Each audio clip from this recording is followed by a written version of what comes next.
मित्रांनो नमस्कार. काल जालना जिल्ह्यातील अंबड येथे एल्गार परिषदेचं आयोजन हे ओबीसी संघटनांनी केलेले होते आणि त्या एल्गार परिषदेची काल मोठी सभा या ठिकाणी पार पडलेली आहे. या एल्गार परिषदेमध्ये महाराष्ट्रातील ओबीसी संघटनेची नामवंत मंडळी त्या सभेला हजेरी लावून गेलेली होती. त्या सभेमध्ये अनेक वादग्रस्त आणि आक्षेपार्ह विधानं हे महाराष्ट्र राज्याचे मंत्री असलेल्या छगन भुजबळांनी हे कालच्या सभेत केलेले आहेत.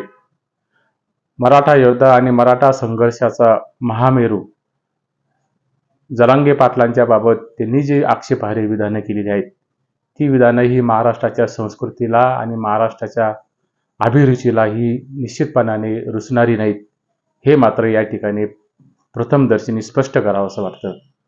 मी तुझ्यासारखे सासरच्या घरचे तुकडे मोडत नाही, तर मी कष्टाची भाकर खातो, अशी भाषा वापरून मंत्री छगन भुजबळ यांनी सार्वजनिक जीवनातील जी सभ्यता असते, जी सभ्यता एक मंत्री महोदय म्हणून त्यांनी पाळायची असते, त्या सभ्यतेचा मर्यादाभंग आणि त्या सभ्यतेचा उल्लंघन हा भुजबळांनी एल्गार सभेच्या निमित्ताने काल केलेला होता.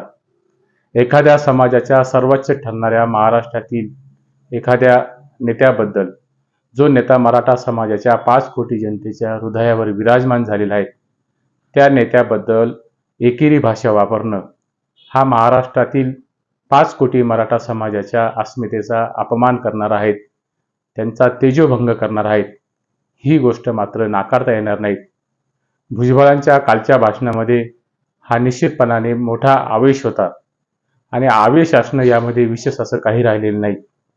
कारण भुजबळ साहेबांची इथून मागची राजकीय कारकीर्द आणि इथून मागची त्यांनी केलेली भाषणं जर आपण बघितले तर ती भाषणं ही प्रभावी राहिलेली आहेत आणि प्रभावी असण्यामागे भुजबळ हे हाडाचे जातीचे कलावंत राहिलेले आहेत. त्यांनी यापूर्वी अनेक चित्रपटांमध्ये हे काम केलेलं आहे. काही मराठी चित्रपटांची निर्मिती ही भुजबळांनी केलेली आहे आणि त्यातून त्यांचा कसदार अभिनय हा कालच्या जालना येथील सभेमध्ये हा निश्चितपणाने दिसून आलेला आहे.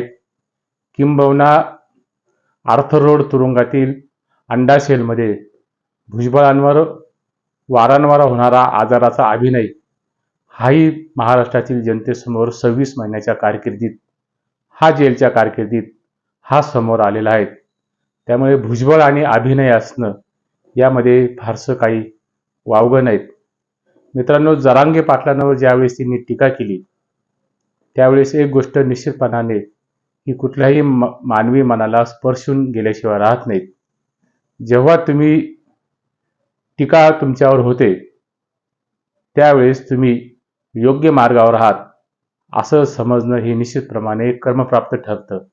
बाबासाहेब आंबेडकर नेहमी म्हणायचे की जेव्हा तुमच्यावर टीका होत नाहीत, जेव्हा तुमच्यावर कौतुकाची स्तुतीचे पोवाडे गायले जातात, तेव्हा मात्र तुम्ही योग्य मार्गावर नसतात आणि जेव्हा केव्हा तुमच्यावर विरोधक तोंडसूक घेतात, विरोधक तुमच्यावर सार्वजनिक पातळीवर घसरून टीका करतात, तेव्हा समजून जावं की आपण योग्य मार्गावर आहेत. आणि कालची एल्गार परिषदेतील भुजबळांची जी भाषणं पाहिली, ही भुजबळांची भाषणं पाहत असताना डॉक्टर बाबासाहेब आंबेडकरांनी केलेल्या या वक्तव्याची निश्चितपणाने आठवण या ठिकाणी झाल्याशिवाय राहत नाहीत. जरांगे पाटलांसारख्या 1.5 एकर क्षेत्र असलेल्या आणि सिमेंटच्या घराच्या पत्र्यात राहणाऱ्या माणसाच्या मागे 7,000 कोटीचा मालक जेव्हा आपली पातळी सोडून बोलतो, तेव्हा जरांगे पाटलांचं महत्त्व हे निश्चितपणाने त्यांचं नेतृत्व हे 52 कशी सोने असल्याची सिद्धता ही आपोआप झाल्याशिवाय राहत नाहीत.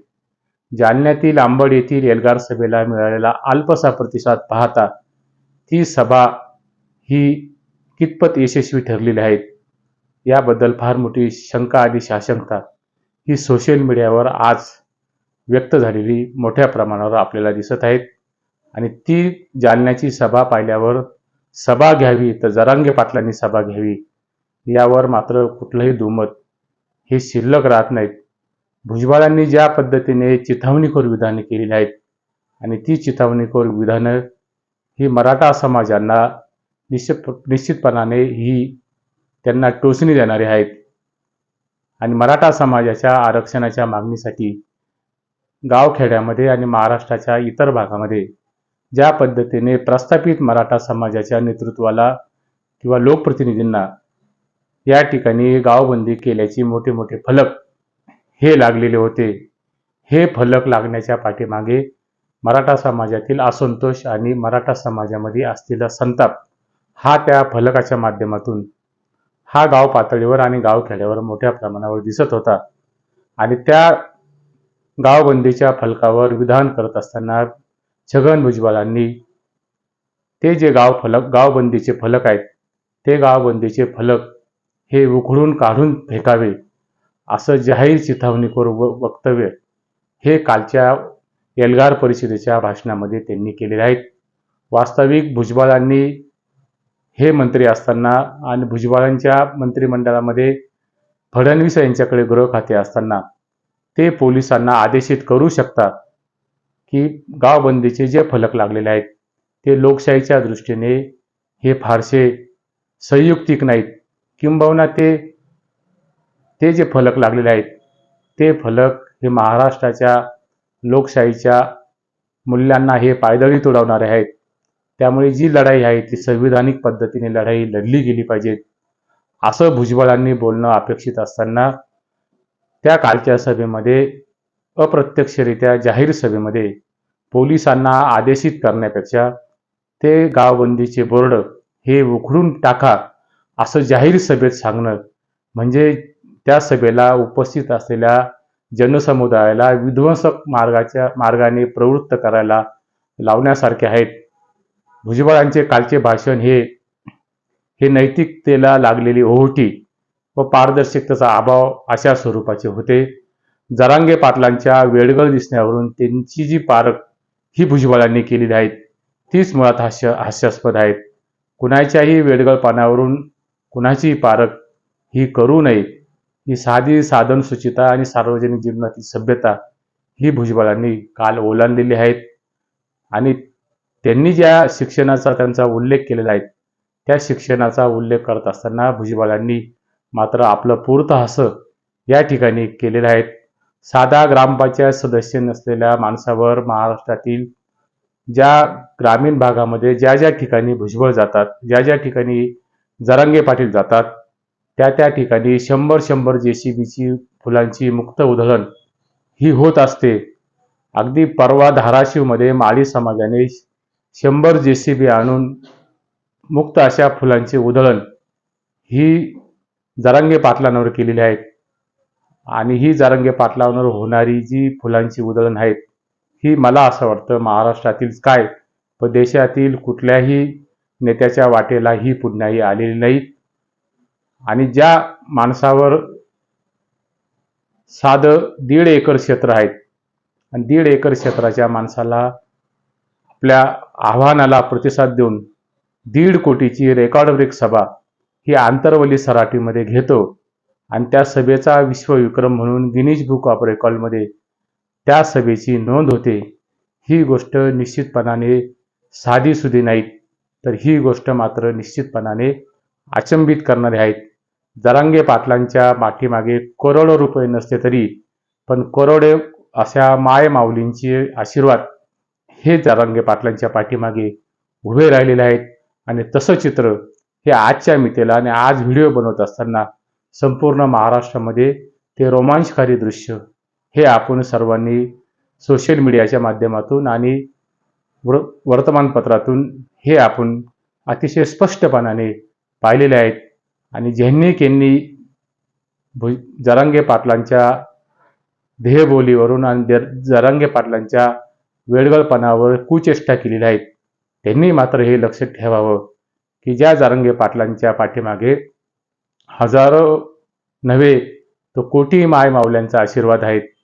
आणि दुसऱ्या बाजूला जरांगे पाटलांवर टीका करणाऱ्या त्या व्यक्तींच्या पाठीमागे स्वर्गीय बाळासाहेब ठाकरे, स्वर्गीय मीनाताई ठाकरे आणि शरद पवार आणि या सर्व 5 कोटी मराठा समाजाचा हा तळतळाट हा उभा राहिलेला आहे. महात्मा ज्योतिबा फुले यांनी जात धर्म न पाहता सर्वांसाठी समान मोफत शिक्षण पद्धतीचा पाया रोवला होता. गावखेड्यातील लहान सहान समाजाच्या मोठ्या भावाची भूमिका ही मराठा समाजाने ही गावागावांमध्ये बजावलेली आहे. तोच मराठा समाज आज संकटाच्या काळामध्ये आरक्षणाची मागणी करत असताना ती मागणी समाजातील शैक्षणिक व नोकरीतील आरक्षणाची प्रामुख्याने त्यांनी मागणी केलेली असताना त्या शैक्षणिक आणि नोकरीतील आरक्षणाला काही ओबीसी संघटनांचे नेते हे विरोध करत आहेत. हा विरोध करणं म्हणजे खाल्लेल्या ताटामध्ये घाण करण्याचा हा प्रयत्न आहे.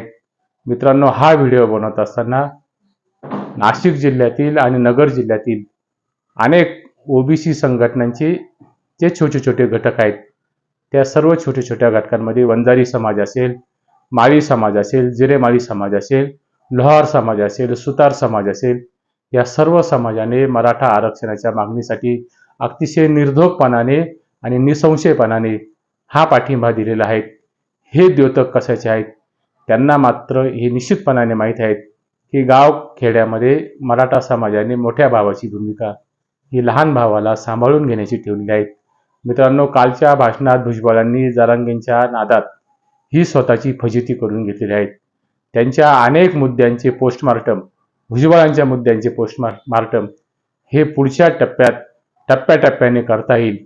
परंतु शिक्षणावरून त्यांनी जरांगेंची जी खिल्ली उडवली आहेत ती खिल्ली आणि टर उडवण्याच्या प्रयत्नामध्ये भुजबळांनी मात्र स्वतःची विकेट ही गमावली आहेत. शिक्षणावरून कोणाची योग्यता ठरवू नयेत, योग्यता ठरवू नका. साधा 34 शिकलेला माणूस हा महाराष्ट्र राज्याचा मुख्यमंत्री होतो आणि आपल्या कर्तृत्वाचा अमिट असा ठसा हा महाराष्ट्र राज्यावर उमटवतो. त्या वसंतदादा पाटलांनी आपल्या राजकीय कारकिर्दीमध्ये 3 बॅरिस्टर हे राजकारणामध्ये आडवे केलेले आहेत. ही महाराष्ट्राची अल्पशिक्षण घेतलेल्या माणसाची परंपरा असताना भुजबळांनी साधा 5वी पास आहेत की नाहीत असं विधान करून आपली वैचारिक दिवाळखोरी ही काल अंबड येथील एल्गार परिषदेच्या भाषणामध्ये उद्धृत केलेली आहेत.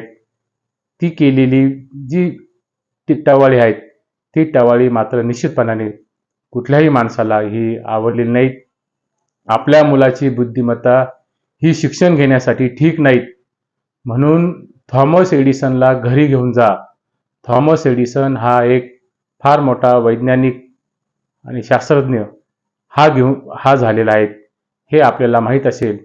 त्या थॉमस एडिसनची बौद्धिक कुवत आणि क्षमता नसल्यामुळे त्या वर्गातील शिक्षकाने त्याच्या आईला सांगितलं होतं की थॉमस एडिसनला हा शिकण्याच्या पलीकडे आहेत, त्याची बुद्धिमत्ता मतिमंद आहेत, त्याला शिक्षण पेलवणारं नाहीत, तुम्ही त्याला घरी घेऊन जा. आणि त्या थॉमस एडिसनला शाळेतून काढून टाकण्यात आलेलं होतं. त्याच थॉमस एडिसनने पुढे जाऊन विजेच्या बल्बचा शोध हा लावला होता. एवढेच कशाला, ज्या अजित पवारांच्या नेतृत्वाखाली छगन भुजबळ हे काम करत आहेत ते अजितदादांचं शिक्षण सुद्धा इयत्ता 10वी पर्यंत झालेलं आहे. आणि तेच अजितदादा आज तुम्हाला म्हणजे भुजबळांना शतपटीने राजकारणामध्ये सरस आहेत. त्यांचे निर्णय घेण्याची क्षमता आणि त्यांची काम करण्याची तडप ही भुजबळांपेक्षा हजारो पटीने सरस आहेत. तेव्हा भुजबळ साहेबांनी शिक्षणाची आणि कर्तृत्वाची सांगड घालत असताना थोडंसं इतिहासामध्ये डोकवलं पाहिजे, एवढंच आमचं सांगणं आहे. तुमचं कालचं भाषण म्हणजे आमच्याकडे त्याला ग्रामीण भाषेमध्ये म्हणतात चव जाऊन चोथा उरला आणि आता मात्र गुलाबजाम घालीत सुटला, अशीच कालच्या तुमच्या भाषणाची अवस्था होती.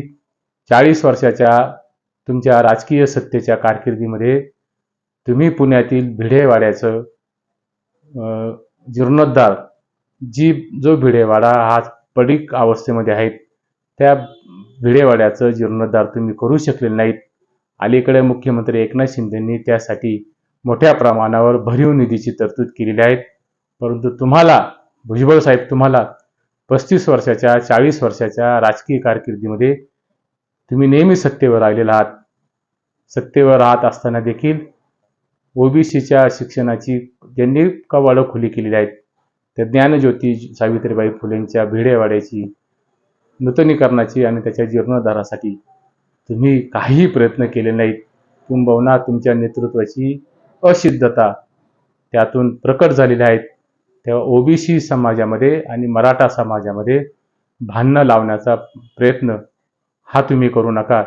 गावखेड्यामध्ये मराठा समाज आणि ओबीसी समाज हा लहान भावासारखा आणि मोठ्या भावासारखा हा गुण्यागोविंदाने राहत आहेत. तुम्ही मात्र संविधानिक आणि घटनात्मक पदावर असताना चिथावणीखोर भाषणं करणे हे मात्र मंत्रिपदाला शोभणारं नाहीत. त्या भुजबळ साहेब जरा जपून बोला आणि जपून पावलं टाका, एवढीच विनंती या व्हिडिओच्या माध्यमातून करतो.